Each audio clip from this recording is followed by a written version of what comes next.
Hi friends, this is Angelica. Welcome back to my channel. Today I have a fun project to share. I'm going to showcase the new Make-A-Wish stamp and die set from the Greetery. Now this set is in the new Hip Hip Hooray Collection, which will be in the Greetery shop on Wednesday, April 26th. I thought it'd be fun to take a closer look at this duo with you and then walk you through how I put this stationery set together.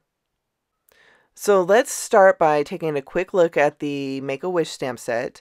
This set comes with 2 solid candles and coordinating pattern stamps for the candles. There's a nice selection of sentiments, and then there's also a variety of circles and sparklers and stars. We're going to start with the solid candles. I'm going to be stamping 2 card bases on screen, and I'm going to start with the largest candle.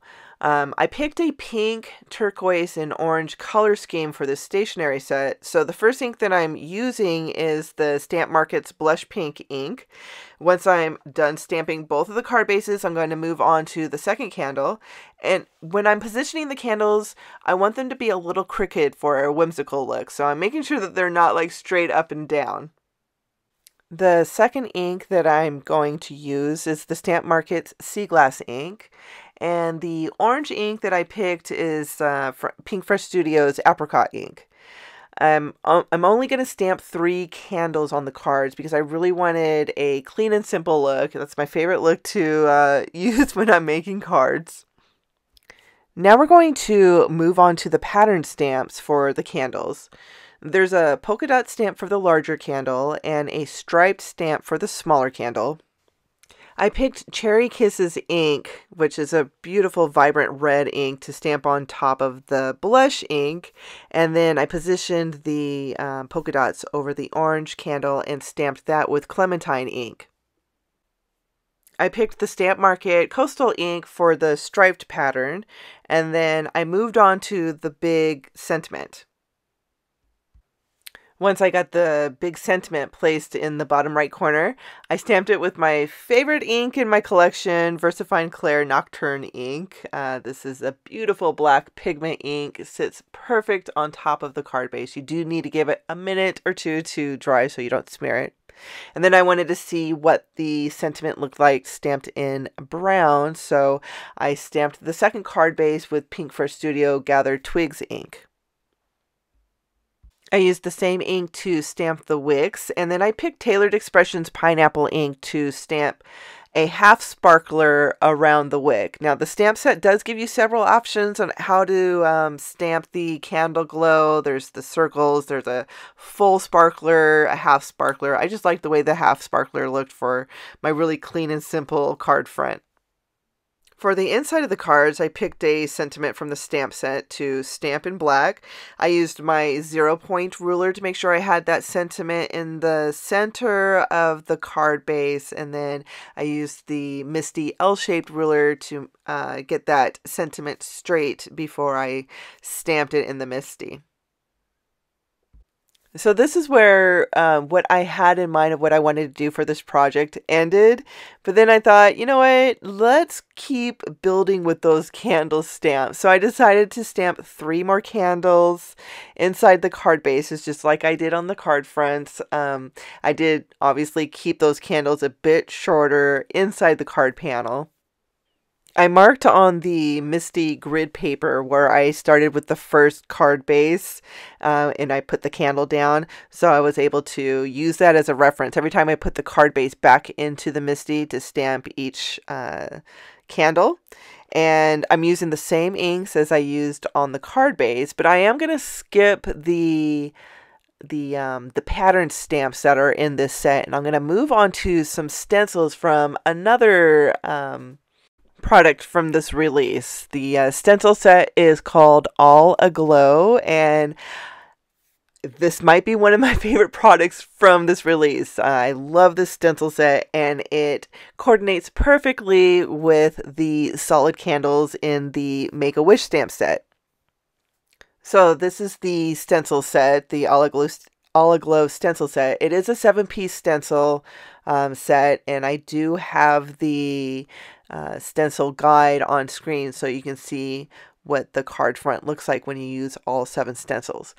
The first two stencils do the solid candles, and then stencils 3 and 4 do the patterns. So I'm going to pull the 3 and 4 out and just position them over the solid candles, and I pulled out some finger sponges that I use for my Distress Oxide inks. I didn't re-ink them. I just used the ink that was already in the sponges. So I used a red on the pink, and then a darker orange on the orange, and a darker turquoise on the turquoise candles. I stamped the wicks again with gathered twigs, and the sparklers with pineapple ink. And then I did want to add a little bit more color to the front of the cards, so I pulled out the Make-A-Wish die set. This die set is a 2-piece die set. It has the word die and a shadow die, and I did die cut white and red cardstock so you can see what they look like layered. And it does look fabulous on the card front. I did just want to use the black stamped word as a drop shadow, so I die cut poppy cardstock for this first card. I added a little bit of glue to the back, and I'm going to put it on top of the black stamped word, just a little bit more pushed to the side so that black shows just barely, you know, so it looks like a drop shadow. I really like this effect. I did the same thing with the second card. This time I used pink cardstock to layer on top of the brown ink. So I had originally thought I'm going to make a set of cards to gift to a friend with some envelopes. The envelopes that I have are white. I just bought this huge box of white envelopes from Amazon. Like, I think there's 300 envelopes in the package. I usually use colored envelopes, but I needed a lot for my daughter's birthday invitation, so I just bought a big lot of white envelopes. They're a bit boring, so I thought, you know what, let's make some coordinating envelopes to go with these birthday cards. So I pulled the candles back out. I stamped some of the envelopes on the front of them. I put the candles on the front of the envelopes, and those would be more for like if I was handing the card to somebody, because there isn't a lot of room on the front of the envelope to write an address. But for the cards that would be going in the mail, I put the candles on the back of the envelopes. I did use the All Aglow stencils again to add the patterns to the candles. And I'm telling you, these stencils just coordinate perfectly with this stamp set. I did have to ink a couple of the sponges up because they were a bit dry. So I pulled out a couple of distress inks and finished up these candlesticks. And that finished the cards and the envelopes. Oh, I did decide on the envelopes that had the candles up front that I was going to stamp happy birthday on the back flap. Okay, so I went from making 2 cards to I made 7 cards, and I made coordinating envelopes, and I just decided, you know what, we're going to make a stationery box, and I'm gifting this away. So I pulled out the stationery die set and die cut white cardstock with the large dies to make the box, and poppy cardstock for the flap. I die cut the opening half circle on the front panel, and then I decorated both panels with the same colors, same design, same kind of whimsical crooked candles. And then I used a large sparkler, like the full circle sparkler stamps from Make-A-Wish stamp set to decorate the red flap. I stamped it with poppy ink. Once the pieces for the box are decorated, this box is super easy to put together. So I just folded all the scored lines that the dies put into the paper when you're running it through your die cut machine. I did use my bone folder to make sure that those lines were, or the fold lines were really, really sharp. I added strong double-sided adhesive to the tabs, and then I like to put a little bit of glue on my adhesive because I'm using score tape, and this is a really strong adhesive. So when you add a little bit of glue and you make it wet, it does give you just a little bit of wiggle room. Just in case you don't line up the edges perfectly. And I didn't want to make a mistake after putting all this effort into making the box base. I wanted to make sure that I had a little bit of room to breathe when I was putting the pieces together.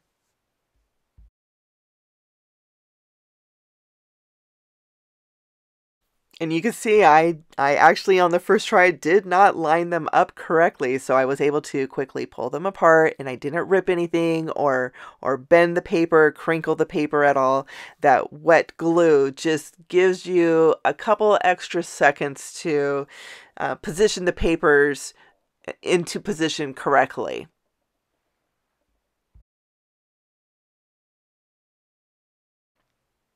I added glue to the other tab and was able to close the box up, and I used my bone folder just to make sure that the adhesive and the glue was pushed really good into the papers, into the cardstock, so we have like a seamless edge on both sides. And then it came time to close the bottom. There are two tabs, two small tabs on the sides of the box. I put adhesive on the ends of those tabs and push those into the box first, and then I closed the box with the back flap first. I wanted the front flap of the box, the bottom of the box, to be the last that gets attached, so it has like a seamless edge when you're looking at the front of the box. So it's best to do the back flap first onto the side tabs. So I adhered the back flap and then exposed the adhesive that was on the front tab and closed the box up. And just to make sure that the adhesive was had a really good hold on the cardstock, I did push I put my ruler into the box and pushed hard on the bottom just to make sure that the adhesive gripped the paper really well. I'm now adding a little magnet inside of the box, a little magnet disc. And these magnet discs are sold in the Greetery shop. They're by Basic Gray. And it's what's going to keep the flap, the top flap, closed. So I added the red flap again with the adhesive on the back, score tape, added the glue, attached it to the box. And before I put the magnet on the flap, I am going to just cover that red flap that is sitting on top of the white cardstock on the back of the box. I'm going to put some orange pattern paper, coordinating orange pattern paper inside the box. To get the second magnet onto the box, I just let it snap onto the first magnet. I have adhesive on the back of the magnet, and I'm just going to stuff the box now with the cards and the envelopes and close the tabs, shut the flap, and push that flap into the magnet, and the adhesive on the magnet is going to grip the paper. And I just want to make sure that everything is aligned first before I attach that magnet, and that finishes the box. You can find more details on this collection over on my blog, and I will leave a link to my blog down in the description box.